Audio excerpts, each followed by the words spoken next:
राजधानी दिल्ली के constitution club में नारी शक्ति द्वारा एक सम्मान समारोह का आयोजन किया गया। आपको बता दें कि नारी शक्ति की राष्ट्रीय अध्यक्ष सफीना जोसेफ ने ऑटो चालक महिलाओं को शील्ड देकर और पटका उड़ाकर स्वागत किया। वहीं स्पेशल बच्चों को शिक्षा देना व उनके लिए हर वक्त काम करने वाली संस्था को भी नारी शक्ति की तरफ से सम्मानित किया गया। कई ऐसी संस्थाएं जो समाज में बढ़ चढ़ कर समाज के उन बच्चों को आगे बढ़ाने का काम कर रही हैं जिनके बारे में कोई नहीं सोचता। ऐसे लोगों को सम्मानित करना बड़े ही प्रेरणादायक होता है। वहीं कार्यक्रम में आए एक संस्था के बच्चों ने नारी शक्ति, नारी सुरक्षा और जागरूकता को लेकर कई कार्यक्रम किए, जिसमें नारी शक्ति की अध्यक्ष सफीना जोसेफ ने बड़ा ही सराहनीय बताया। उन बच्चों को पढ़ाने वाली, उनको शिक्षा देने वाली संस्था की अध्यक्ष को पटका उड़ाकर और शील्ड देकर सम्मानित किया गया। कई संस्थाओं के लोगों ने नारी शक्ति की अध्यक्ष सफीना जोसेफ की जमकर तारीफ की, ऐसी कार्यक्रम को सराहनीय बताया। वहीं नारी शक्ति को अध्यक्ष सफीना जोसेफ ने बताया कि हम अपनी नारी शक्ति संस्था को कई सालों से चला रहे हैं। हमारा मकसद ना तो कोई भूखा सोए, ना कोई बिना शिक्षित, ना ही किसी महिला का सम्मान गिरे। हमारा मकसद सिर्फ एक है, सभी का सम्मान हो, सभी को शिक्षा बराबर मिले, सभी को अपना हक मिले। आज हमने उन महिलाओं को सम्मानित किया है जो महिलाएं दिन भर ऑटो चलाकर अपने परिवार का भरण पोषण करती हैं, पर उनके ऊपर ना तो सरकार की नज़र जाती है और ना ही किसी भी बड़े से बड़ी संस्था की। मेरी नज़र में ऐसे लोगों को सम्मानित करना उनकी हिम्मत को प्रेरणा देना होता है। Thank you. First of all आप लोग सब यहाँ पर आए और आज का मेरा जन्मदिन बहुत ही ज़्यादा मीनिंगफुल रहा है, क्योंकि जन्मदिन के दिन तोहफे मिलते हैं और हम खुश होते हैं। लेकिन आज जो खुशी मैंने इन सारी auto rickshaw, big auto rickshaw drivers महिला के चेहरे पे देखा, जब उन्होंने वो अवार्ड लिया तो काबिले तारीफ रही है। वो खुशी उनके चेहरे पे देखकर मुझे सबसे ज़्यादा मेरे जन्म के बाद से जितने भी अवार्ड्स मिले उन सब से बढ़कर आज जो अवार्ड मिला, this is the biggest thing. जो मुझे लगा कि ये मेरी अचीवमेंट है, जो मैंने उनके चेहरों पे हंसी लेकर आई, मुस्कुराहट लेकर आई और अपने ऊपर प्राउड जो फील कर रही थी महिला, और उनके शक्ल में वो नज़र आ रहा था। इस कार्यक्रम का मोटो क्या था मैम, मकसद क्या था? इस कार्यक्रम में हमने दो भाग रखा था। ऑटिज़म का महीना है जहाँ पे ऑटिस्टिक बच्चों का हमने अवेयरनेस प्रोग्राम रखा। उसके तहत हमने कुछ कार्यक्रम, कुछ परफॉर्मेंस और कुछ बच्चे भी यहाँ पर आमंत्रित किए थे जो ऑटिस्टिक बच्चे हैं, और ऐसी माँओं को हमने अवार्ड दिया है जो ऑटिस्टिक बच्चों का ख्याल रखती है, उनके अपने बच्चे जिन्हें वो दो किरदार निभा रही हैं, अपने घर का भी, अपने काम दफ्तरों में। तो ऐसी माँओं को हमने नमन करते हुए अवार्ड दिया है। उसके अलावा ऐसे एक संस्था की माँ है, बेटी है वो, और माँ का किरदार निभा रही है, पावर संस्था से आई थी, और उनको रोजीना को हमने यहाँ पर एक आइडेंटिटी के तौर पे हमने ये अवार्ड दिया। और हम चाहते हैं लोग उन्हें जाने, क्योंकि ये काम सारी छुप कर नहीं होनी चाहिए, लोगों के सामने आना चाहिए, लोगों को पता चलना चाहिए कि वो संस्था में वो बेटी क्या कर रही है।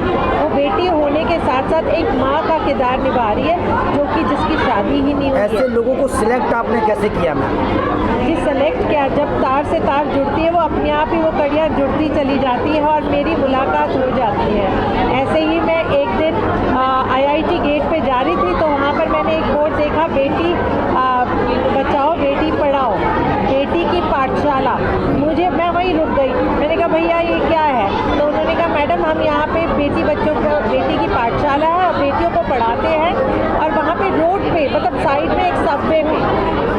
तो वहाँ पर मैंने वो देखा और मैंने वहीं पर इस वक्त इन बच्चों को कुछ चीज़ें, कुछ गुडीज़ उनको दिया, और फिर मैंने उनको बोला इन बेटियों को मैं बैग्स दूंगी और इनको बुक्स दूंगी, और अगर ऊपर वाले ने चाहा तो प्रॉपर एक क्लासरूम दूंगी। तो ये मेरा वादा होगा। और नवरात्रि के दिन मैं सबको शुभकामनाएं दूंगी। ये नवरात्रि में देवी का सारे 9 रूप उन मेरी बहनों में समा जाए और वो अपनी शक्तियों को उभार के लेकर। सबसे पहले तो मैं आज सभी देशवासियों को नववर्ष, हिंदू नववर्ष और माता के नवरात्रों के लिए शुभकामनाएं देता हूं। और सफीना जी के लिए तो शब्दों में कुछ कह पाना बहुत मुश्किल है।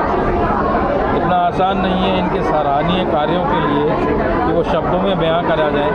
और मैं ईश्वर से, अपने भगवान से ये प्रार्थना करता हूँ कि जो इन्होंने मुहिम ये जोड़ी है, एक उन बच्चों के लिए जिनका अपनी परिवार भी उसको कोसता है कि ये कहाँ से आ गया, क्या आ गया, और उसके लिए ये काम कर रही हैं। तो मैं ईश्वर से प्रार्थना करूँगा इन्हें शक्ति प्रदान हो।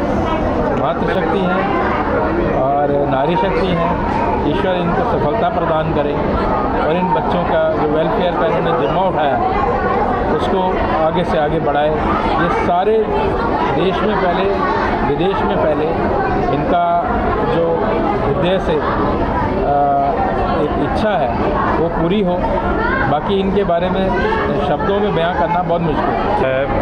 आई एम सो थैंकफुल कि मुझे यहाँ इनवाइट करा गया और सफ़ीना मैम के बारे में जो इनका जो मूवमेंट है और जो वुमेन एम्पावरमेंट का मूवमेंट है, आई थिंक ये एक बहुत बड़ा काम है जो ये अकेले कर रही हैं और बहुत सालों से कर रही हैं।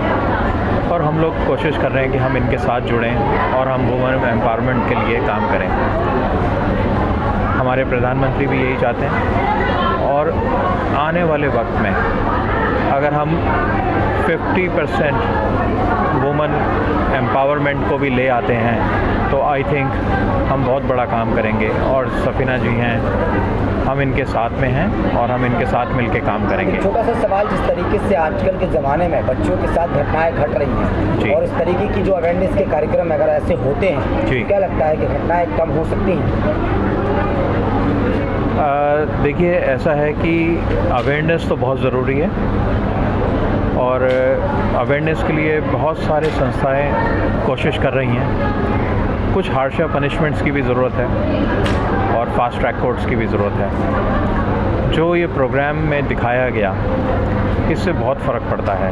लोग देखते हैं तो सोचते हैं और सोचना ही सबसे हमारा काम जो है कि उन्हें सोचने के लिए हम बताएं कि आप सोचिए इस बारे में।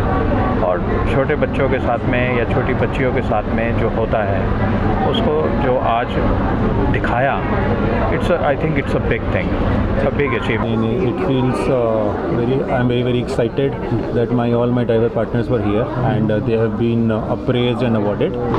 And Nari Shakti event was a great platform where all my daily drivers represented, and it is very encouraging and motivating for them as well to get recognized and awarded into this kind of event, and which makes our motto very important, which is basically empowering women and giving them empowerment.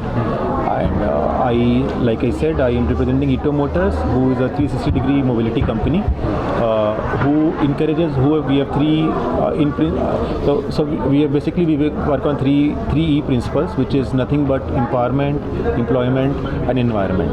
And where there is no gender biasness there, we encourage women to come forward and work with us. And this Nari Shakti event was a great success, and I wish Ms. Joseph all the best, and I would want her to keep doing such event and providing such platforms to all the females so that they come forward and make themselves dependent.